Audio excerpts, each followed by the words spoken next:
I'm not really big on speeches, never really done one before, but I gotta say thank you for everything that you guys have done for me in the last 6 months. I was in a really bad place, and she'll tell you, I was headed down a really bad road, and you guys have turned it around like I never would have thought possible. And I know I've tried this numerous times for 60 or 90 days. I always felt great, but never stuck with it. And I still can't believe I'm doing a triathlon tomorrow.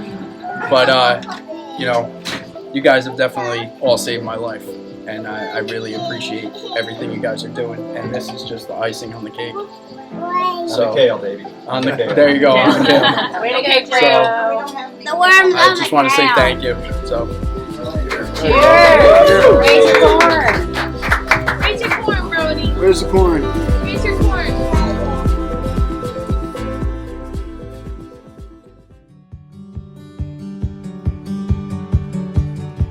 Let me set the scene for you. That was Joe Inga giving a dinner toast at a party that we had the night before our triathlon at the Esselstyn Family Farm that is located in upstate New York, just outside of the capital of the state of New York, which is Albany. For those of you that are unfamiliar, we have a farm. It's been in the Esselstyn family, believe it or not, since 1675, when Martin Cornelius van Esselstyn sailed over from Holland and kind of put a stake in the ground here. It's one of two tricentennial farms that have been owned and operated by the same family in the state of New York for over 300 years, and it's just beautiful.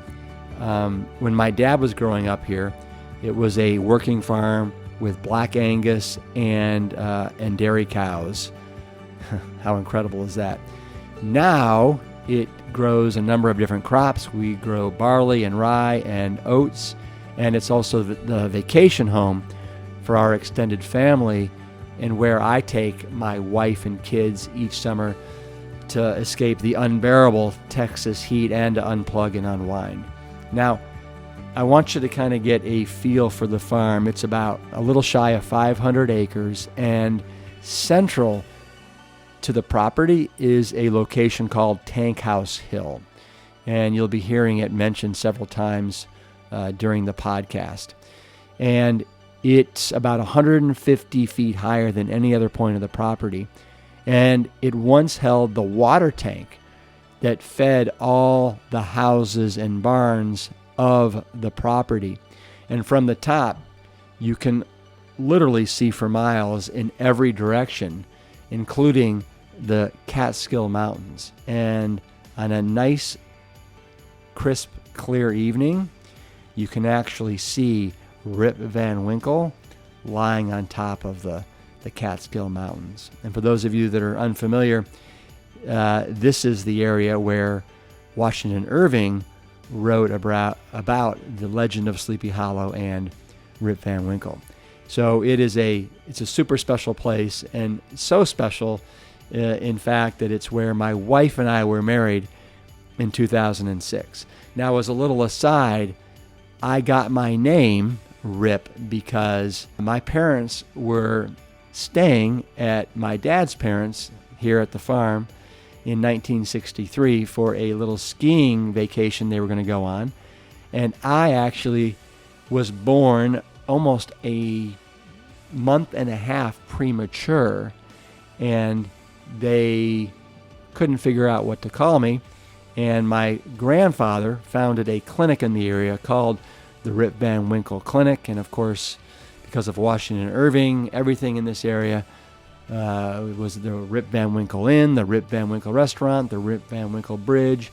And so they decided to call me Rip on day 2. So, a little aside there. But if anybody's interested, I will be posting pictures on Instagram if you'd like to see pictures of the farm. And anybody who attended one of our first 6 plant stock weekends, you'll know the property really well. Now, the main house, we call it the homestead. It's big and it's white, and it has, probably, 18 different rooms. It's 3 floors. It sleeps 28, depending upon how many people we need to get in there. But we all feel beyond blessed to have a family homestead like this where we can all come and relax with our families. So on this hot August night, we were eating outside on the porch that overlooks the finish line that we'd set up for the family triathlon the next morning. And this homegrown event, it's the culmination of 6 months of coaching and training for Joe, and going from, in his words, a completely sedentary couch potato to a full-blown triathlete. And we had every member of my family at the table.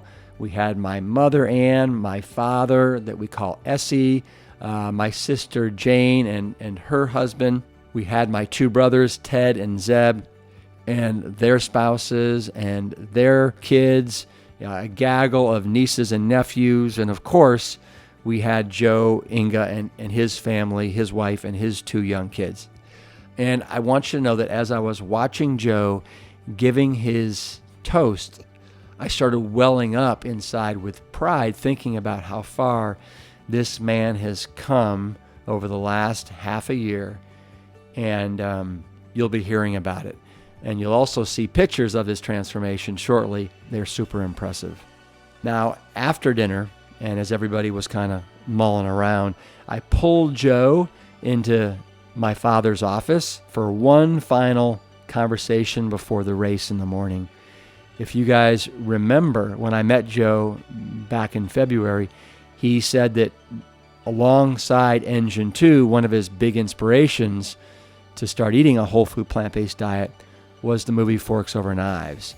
And we recorded this pre-race interview in the office where Forks Over Knives filmed my father poring over his epidemiological research in the movie. So if you saw that, you'll know exactly where we are. All right, Joe, this is the day we've been waiting for 6 months. Yep. And we met at that B&B in New York back in early February 2019, and here we are, August. What is the date today? 16th, 15th. I don't know. August 15th. It's August 15th, right? 16th. There we go. 16th. Tomorrow's the 17th, and man, it's been a great run. Yeah, it's been a great run, and after tomorrow, we're gonna be letting you loose out into the big bad world. And I know you've been in the big bad world, but as you have said tonight at dinner during your toast, you kind of had some stops and starts, for 30 days, 90 days, and now how do you feel going forward after this weekend? It's gonna be a piece of cake at this point. I'm so used to it. It's like if I go out to a restaurant, I don't even second guess anything. I know exactly what to ask for, what to look for. When I'm food shopping, I don't even need to read the labels. I know exactly what I'm going for. Yeah. So a lot of the difficulty is gone, And I've expanded my menu and my options, so I have a lot of recipes under my belt now, which is a lot slimmer now than it was when I started. Yeah. But I feel good. And so for people that don't know how far you've come, what's happened with your weight, with your blood, your blood chemistry, with your mental attitude, all that stuff? So I haven't really gotten my blood checked since our 60-day checkup, but at that point, I believe we were down 25% on everything. Yeah. I know my resting blood pressure. My blood pressure now is 10 points lower on the systolic and diastolic than it was before. I know my resting heart rate is probably about 60 to 70 roughly, and it used to be 90 to 100, which was always like that. Mm-hmm. So it's a lot better there. I went from a 40-inch waist to some 32s are big. So I lost a lot of weight, approximately 40 pounds. I actually was just under 170 the other day. I started at 213, so I was at like 169. So it's like 45 pounds. Wow. And I feel awesome. So of course, weight loss is a wonderful benefit of eating this way. And when you're eating a whole food, plant-strong diet that is high in fiber, high in water, very nutrient-dense, calorie-light, losing weight is a sustainable byproduct that just happens. But what also happens is we start to get and become very attractive on the inside at a cellular and molecular level. Our blood chemistry, our blood pressure improves. If we're pre-diabetic, we start to reverse that stuff. And so I want you to understand what's going on inside. And so I asked my dad to help describe what's going on with these important changes internally. What, Essie, in your mind, what's going on the inside with Joe at a cellular level, molecular level, that is also pretty attractive? Well, you have to recall that the body is an absolute symphony of these wonderful chemical reactions that are absolutely coordinated for optimal performance. And when people become grossly obese and overweight, you can see how things begin to go astray. Why do they get this high blood pressure? Because now their blood vessels are losing their elasticity. They're becoming stiff, thick, and inflamed. All this obesity is literally an absolute harbor of inflammation. And that inflammation is making them diabetic, hypertensive, giving them vascular disease, and it's absolutely contributing to their increased risk, not only for diabetes and heart disease and stroke, but also increased risk for malignancy. So there really is this tremendous symphony which is being brought back into line, and with an absolutely beautiful sound, with all these reactions are running correctly as they should. But how easily it is to go off the rails when you're eating this processed food, which has the capability not only of making you sick, but actually bringing you to a premature demise. And I think what I'm so proud about what you're doing with the police and firemen is if you can just imagine, if you bring those forces into line, not only will there be an enormous saving publicly for taking care of these people, because there's not going to be this chronic illness, but at the same time it sets an enormous example for the community to think that these people that are trying to save their lives, police and fire, are taking care of themselves as well. Right before dinner, I asked Joe if he would be willing to walk over to the pond. It's about a 5-acre pond where the swim course was going to be held, and if we could do a dry swim through the course. It was important for me that Joe go into the swim with a little more confidence. He had almost no experience with open water swimming, and I just knew that it was feeling a little big and scary and daunting for him. And I knew that if I could pace him through the 350-meter swim course, that he would feel a lot better going into the race the next morning. And so we're going to pick this up as we climb out of the water, and you'll be able to hear all the kids splashing in the background. Just came all the way from over there. It's good. It's good. I wouldn't even have gotten halfway out there, out the first way. Yeah. And so, tell me again, how long have you been swimming? You just started? I started when we did this. So like 6 months. 6 ago. months. Yeah. So awesome. Well, so how are you feeling about the swim tomorrow? You just I was nervous about it beforehand. I'm still a little nervous, but it'll be fine. if I gotta take a break, I take a break. Yeah. Well, you just do what you did today. Yeah. And everything will be hunky dory. The bike and the run, I'm not too concerned about. It's the swim. Yeah. Because I'm new to this. Yeah. So. Yeah. Well, it's a beautiful pond. The temperature is like idyllic. Yeah. And you're gonna have support around you. We'll have somebody on a paddleboard, and maybe even somebody in a kayak. So if you like, at any point in time, you're like, you need help, you can grab on. All right. Okay. Cool. Yeah. Little insurance policy. Good. Good. I'm sure my family appreciates that.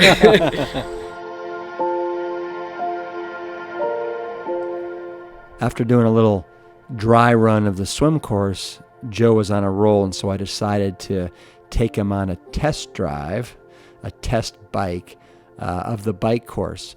And I found when I was doing triathlons that if you could preview the course the day before the race, it just set everything at ease. Mentally, you knew exactly what to expect. And so I wanted Joe to feel as relaxed and at ease and as comfortable as possible going into this race. You know, you're sporting the look right now. So am I guess. So, you got a water bottle container. Good. You should probably take it. Do you have a water bottle? If not, It's in my car. Okay. Good. Yep. And we're probably going to be starting between 10 and 10:30 in the morning. Okay. Which means that the dew should be off the road. All right. So it shouldn't be too slippery. And it's supposed to be pretty humid tomorrow. So hopefully we'll beat some of the humidity as well. But All right, cool. I got a feeling when you cross the finish line, I think you're going to be one happy fellow. And still, even though I've been practicing, I've been training or whatever, it's still intimidating, you know. Sure. Like I said when we first talked about it, I was like, there's no way somebody can pull this off in 6 months. Yeah. So, Well, and no matter how big or small. Yeah, and to me what's really impressive is that you told me that you really haven't done much of anything outside of, your firefighting stuff for almost, 12 years? Yeah, something like 10 that. years? I would go through phases. When when I failed my medical or whatever, then maybe I would kick my butt into gear or whatever, but nothing this serious. So. All right, so you ready to tool around a little bit? Yeah. All right.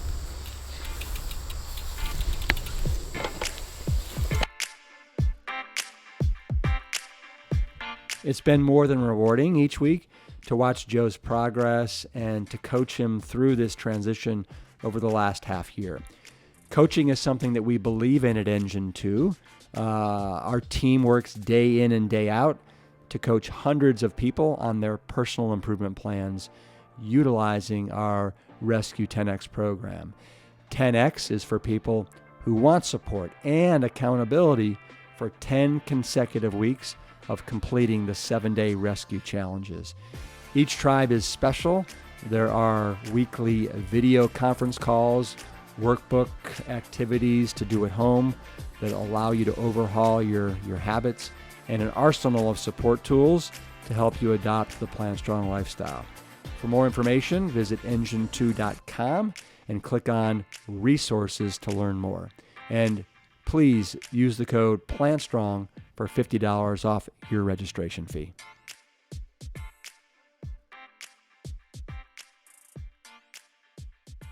I want you to know that we have gotten literally like hundreds of emails from people that have been inspired by your journey. This is one that I want to read because it's from another firefighter. His name is Ryan Fletcher. He says, "Rip, I am Joe. At least I have experienced the things that he is going through. I am a completely plant-based guy. I am also a firefighter, triathlete, ultra runner, and a former fat guy. I was between 280 and 300 pounds at my heaviest. And it was books like The Engine 2 Diet, Rich Roll's Finding Ultra, and Scott Jurek's Eat and Run that changed my life. I fell hard into the plant-based lifestyle. It wasn't always easy though. At home, my wife and kids came on the journey with me, and for the most part, they are totally plant-based. However, like Joe, I come from an Italian background. I grew up on lots of pasta, meatballs, meat pies, bread, and a lot of cheese. Every dish had bread, dairy, and meat. My extended family did not understand my choices and would be mad and insulted when I didn't eat the food that they prepared at our family gatherings, which are quite often. Like Joe, I faced criticism at the firehouse.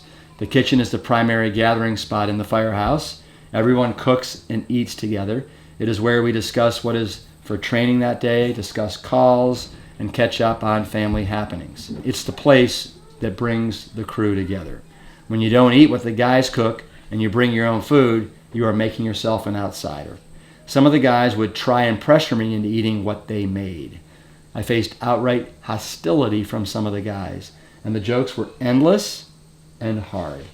But I persevered. I didn't want to be like my family, overweight, heart problems, high blood pressure, and diabetic. I love being a firefighter, and I didn't want to be a statistic by dying of a heart attack. Today, my family has seen the positive changes, and some have made steps towards being plant-based. They even fix food that I will eat when we are together. I still get joked at the firehouse, but without the hostility. My crew knows that I won't change, and I have gained some respect for being dedicated to my plant-strong lifestyle. Please let Joe know that he isn't alone and that there are other firefighters out there that are living the plant-based lifestyle. He can do it. Tell him to hold tight and stay strong. Keep spreading the word. Sincerely, firefighter Ryan Fletcher. How does that make you feel? That sounds great. That's awesome. At least, yeah. Well, at least everybody else is going through it, and it's not just me. Oh no! But, and the thing is, it's not just Ryan at the firehouse; it's everybody in every walk of life, right? That's getting it from their coworkers, that's getting it from their family members. Yeah. Of course, you and I know that, at the firehouse, it's kind of like everything on steroids. It's exponentially tough, right? Yeah, it's like high school. It's exactly like high school. Yeah. So you get that one reputation. That reputation gets spread around and built up, and that's how it is.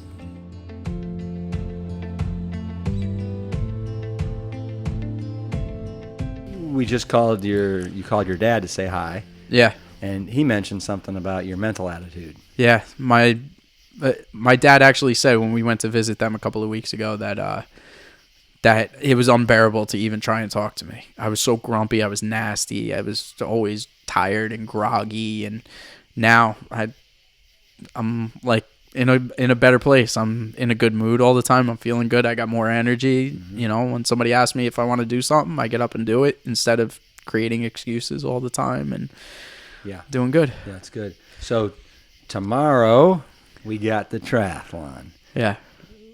We did a little preview of the course. How are you feeling before the big day? I still am nervous because it's something I've never done before. And like I said, if you had asked me 6 months ago or even 6 years ago to do something like this, I'd think you're nuts.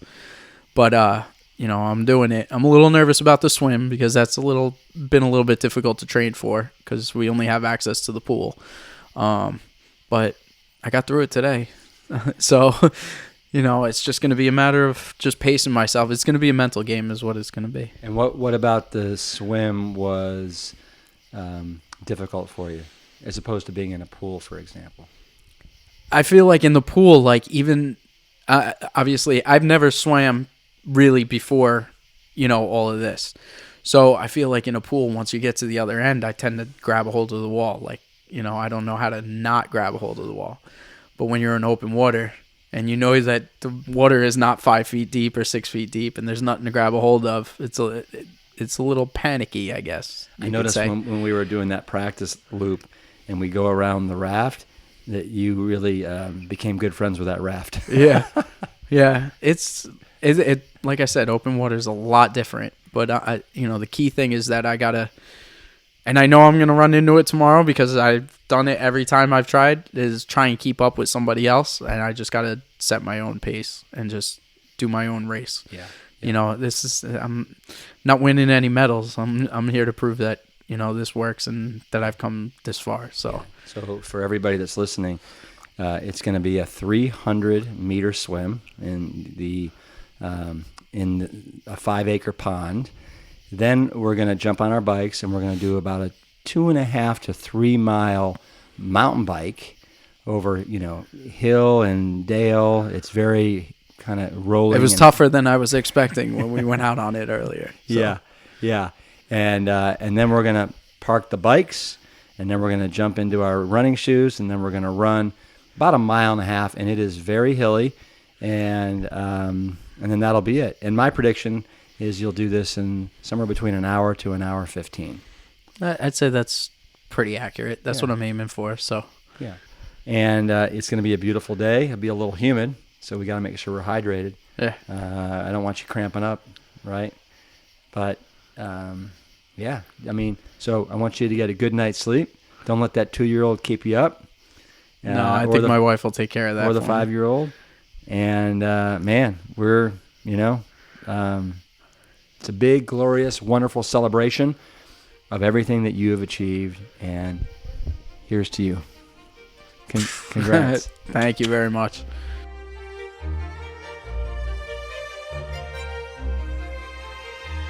So, it's the morning of the triathlon. Joe did not have a great night's sleep. In fact, he just told me that he didn't sleep a wink. I feel awful, but on the other hand, I totally understand pre-race jitters. I've had more than my share of them over my career. In fact, I just had them recently when I was getting ready to break that world record. Now, for Joe, he is about to come face to face with the moment of truth, with a goal that has the power to change his life. We're going to end here for now. Next week, we'll tell you exactly how this unfolds. Have a great week, my friends. This is Plant Strong.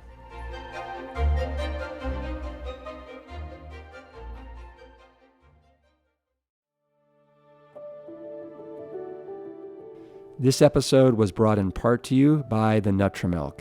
By now you know I'm a big fan of this magical nut milking machine.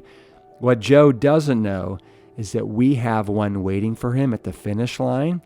It's a grand prize for all that he has accomplished during season 1 of the Plant Strong podcast, and to thank him for giving us permission to put his life on display.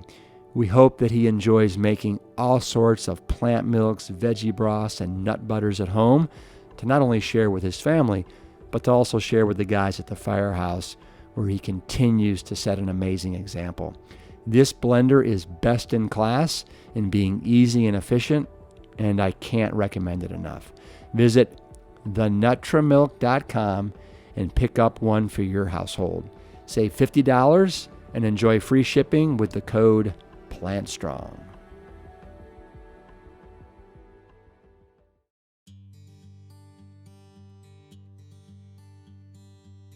I want to thank my co-creator of the podcast, Scott Battisil of 10% Media, Lori Kordowich, producer extraordinaire and director of Engine 2 events, Amy Mackey, Engine 2's curator of creative content, Wade Clark with Bumble Media, our audio engineer, and Carrie Barrett for technical production. I have to thank my parents, Ann and Essie, who have been such guiding lights and inspirations over the years, as well as the great pioneers of this movement who have been pushing this boulder up the mountain. As they say, we are standing on the shoulders of giants. Remember, if you're digging the show, please rate us at Apple Podcasts, Spotify, Stitcher, Google Play, or wherever you get your podcasts. And with that, let me say, peace, Engine 2, keep it plant strong.